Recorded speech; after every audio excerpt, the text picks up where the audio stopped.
নাম বলতে পারি, ডক্টর মিজানুর রহমান আজহারী, তাকে নিয়েও বলেন যে তিনি কাফের, তাকে আসলে দেশ ছেড়ে চলে যেতে হবে। তখন আমরা একটু কনফিউজ হয়ে যাই। বলছি জি না, কনফিউজ হবেন কেন? আপনি যার কথা বলেছেন সে কি বলেছিল আপনি দেখেছেন তার বক্তব্যগুলো?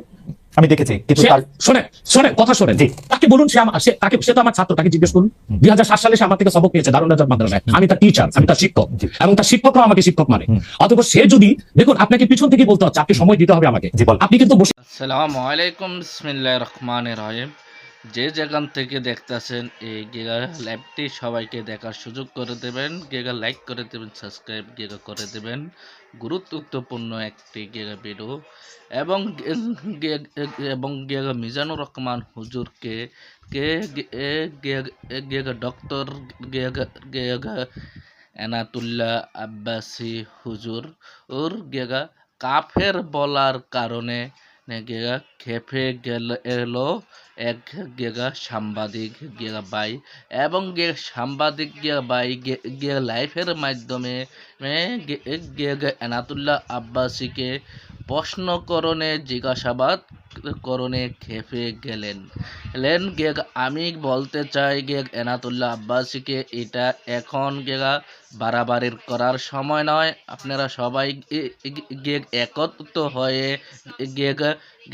ঐক্যবদ্ধ হয়ে থাকুন, এবং একটা গ্লাস যদি আমি হাতে নিয়ে যদি এই বাজে যে মারি, শুধু কি তা গ্লাসটা ভাঙবে? হ্যাঁ, না, গ্লাসও ভাঙবে, নিজের হাতটাও কেটে যাবে। হ্যাঁ, এনাতুল্লাহ আব্বাসীর যে মানুষকে কথায় কথায় কাফের ফতুয়া দিয়ে দেয় এবং কাফের বলে, কাফের বলা ঠিক নয় এবং জায়েজ নয়। হে যদি কিন্তু কাফেরের কাজ না করে, তাহলে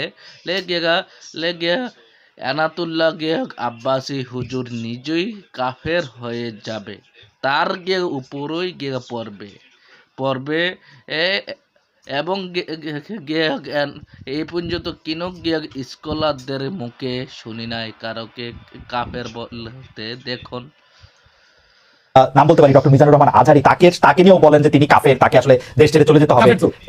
তখন আমরা একটু কনফিউজ হয়ে যাই। বলছি জি না, কনফিউজ হবেন কেন? আপনি যার কথা বলেছেন সে কি বলেছিল আপনি দেখেছেন তার বক্তব্যগুলো? আমি দেখেছি, কিন্তু শোনেন কথা শোনেন। জি, তাকে বলুন, সে তো আমার ছাত্র, তাকে জিজ্ঞেস করুন। 2007 সালে সে আমার থেকে সবক নিয়েছে দারুন নাজাত মাদ্রাসায়। আমি তার টিচার, আমি তার শিক্ষক, এবং তার শিক্ষকরাও আমাকে শিক্ষক মানে। অতঃপর সে যদি দেখুন, আপনাকে পিছন থেকে বলতে হচ্ছে, আপনি সময় দিতে হবে আমাকে।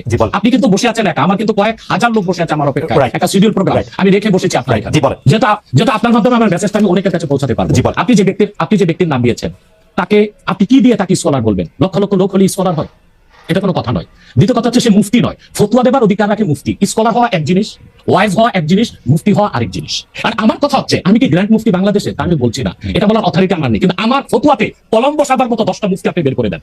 এখন অন্য মুফতিরা বলছে না কেন, সেটা একটা সাহসিকতার বিষয় আছে, সেটা আরো কোনো তাদের প্রতিবন্ধকতা থাকতে পারে। যেমন আপনি দেখেছেন আওয়ামী শাসনের সময় দেশের অনেক বড় বড় আলেম শেখ হাসিনা দালালি করেছে, তো তারা কি এমন কোনো ফতোয়া দিবে যে সরকার বেকায়দায় পড়ে?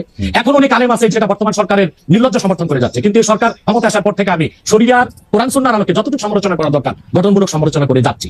আর আমাদের মতো 2-4-10 জন যারা মিডিয়াতে আছে, তারাই কিন্তু দেশের আলেম না। হাজার হাজার আলেম ওলামা পীর মাশায়েখ নীরবে নিভৃতে নির্জনে ইসলামের খেদমত করে যাচ্ছে, তাদের মতামত দেখতে হবে। এখন যারা ফ্রন্টে চলে এসেছে, মিডিয়াতে চলে এসেছে, সেলিব্রিটি হয়ে গেছে, তারাই কি বললো সেটা দেখার বিষয় না। এখানে তো যদি আপনি একটা প্রশ্ন আনেন যে আসলে স্বাধীনকে ক্ষমা পেতে পারে কিনা, বা রাষ্ট্র যদি স্বাধীনকে পৃষ্ঠপোষকতা দেয়, তার শাস্তি নির্ধারণ না করে, তাহলে কোনো জনগণ বিচারটা হাতে করতে পারবে কিনা? আপনি দেখুন, পৃথিবীতে যত অভ্যুত্থান ও বিপ্লব হয়েছে, জনগণ আইনকে হাতে তুলে নিয়েছে। আপনি 5ই আগস্ট দেখেন, বাংলাদেশে রাষ্ট্র ক্ষমতা যে এসেছে বর্তমান সরকার, এটা গণতান্ত্রিক পদ্ধতিতে হয় নাই, ছাত্র জনতা আইনকে হাতে তুলে নিয়েছিল। এই বিপ্লবকে আপনি অবৈধ বলবেন? যে 6-7 জন সমন্বয় নেতৃত্ব দিয়েছে তাদেরকে আপনি সন্ত্রাসী বলবেন? না, কিছু করার ছিল না। 15 বছরে যে জগদ্দল পাথর ফেসিবাদী হাসিনা বসেছিল, গণতান্ত্রিক পদ্ধতিতে এটাকে সরানো সম্ভব হয় নাই, আইনকে হাতে তুলে নিতে হয়েছে। অতএব যদি গণতন্ত্রের স্বার্থ রক্ষে আইনকে হাতে তুলে নেওয়া যায়, আল্লাহ তার হাবিবের সুমহান ইজ্জত এবং স্বার্থে, আল্লাহ তার হাবিব সাল্লাল্লাহু আলাইহি ওয়াসাল্লামের ইজ্জতের বিপক্ষে কেউ কথা বলবে এবং ধারাবাহিকভাবে শাস্তি পাবে না, চলতেই থাকবে। আমরা শুধু মিটিং মিছিল করে লাঠি পেটা খাবো। আপনার কাছে মনে হয় না এটা আপনার পয়েন্ট অফ ভিউ? বিকজ আপনি যা বলছেন, হ্যাঁ আপনি এটা ঠিক যে আপনি তো একজন স্কলার, শিক্ষক, পড়াচ্ছেন এবং আপনি গ্র্যান্ড মুফতি না হলেও একজন মুফতি, কিন্তু আমরা ধরেন আমি এখন কথা বললাম হচ্ছে যে বাংলাদেশে কিন্তু এটাও প্রচলিত যে যারা বলতেছে যে তারা আসলে যা কিছু পরীক্ষিত হাদিস নয়, যা কিছু পরীক্ষিত ভাবে কোরআনের ফয়সালা নয়, তারা তা মানতে চান না। ধরা যাক ঈদে মিলাদুন্নবী সম্পর্কে তাদের একটা বয়ান আছে, তাদের আরো অনেক কিছু নিয়ে তাদের একটা বয়ান আছে। তাদের মধ্যে থেকেও কেউ কেউ আছেন যারা মক্কা মদিনায় বড় বড় জায়গায় আলেমের কাজ করতেছেন। আমি আব্দুর রাজ্জাক বিন ইউসুফের কথা বলতে পারি, আরো আপনি জানেন কাদের কথা আমি বলছি। তাদের কেউ কেউ মনে করেন আপনার পথটা আসলে ঠিক না। এক, দুই হচ্ছে আপনি যার কথা যেভাবে বলতেছেন যে ধরেন মিজানুর রহমান আজহারী কি আসলে একজন স্কলার কিনা। এখন কেউ কেউ তো এই প্রশ্ন তুলেছেন যে জনাব এনায়েতুল্লাহ আব্বাসীও যথেষ্ট পরিমাণে এই জায়গায় আছেন কিনা। সেজন্য আমি জানতে চাইছিলাম যে আপনি যখন আইন হাতে তুলে নেওয়ার কথা বলেন স্যার, সেইটা কি আপনি কিভাবে তার যোগ্য, এবং আপনি ছাড়া আর কে আছেন এটার মধ্যে যোগ্যতার জায়গায় আর কি? আমি এখন বলছি, আমি মনে করি আমি গ্র্যান্ড মুফতি বাংলাদেশের। আচ্ছা, আপনি মনে করছেন আপনি গ্র্যান্ড মুফতি? ওকে, এবং এটা আমি চ্যালেঞ্জে ওকে ওকে, এইটা বললে আমার ফতোয়ার বিপক্ষে, শোনেন, আমার ফতোয়ার বিপক্ষে যে যাচ্ছে তাকে আমার সাথে বসান, আপনার প্ল্যাটফর্মে বসান। দ্বিতীয় কথা হচ্ছে ঈদে মিলাদুন্নবী নিয়ে যে আপনি প্রশ্ন করেছেন, ঈদে মিলাদুন্নবী সাল্লাল্লাহু আলাইহি ওয়াসাল্লাম নিয়ে অনেক ডিবেট হয়েছে এবং ঈদে মিলাদুন্নবীর পক্ষে যারা, তারাই বিজয়ী হয়েছে। আর বাংলাদেশে ওলামায়ে দেওবন্দের একটা বিরাট অংশ যারা মূল ধারার, তারা কিন্তু ঈদে মিলাদুন্নবী নিয়ে কখনো বিরোধিতা করে না। কিছু মাত্র স্কলার আছেন যারা কোনোভাবে পার্সেজ হয়ে আছেন, তারা ঈদে মিলাদুন্নবীর বিরোধিতা করে।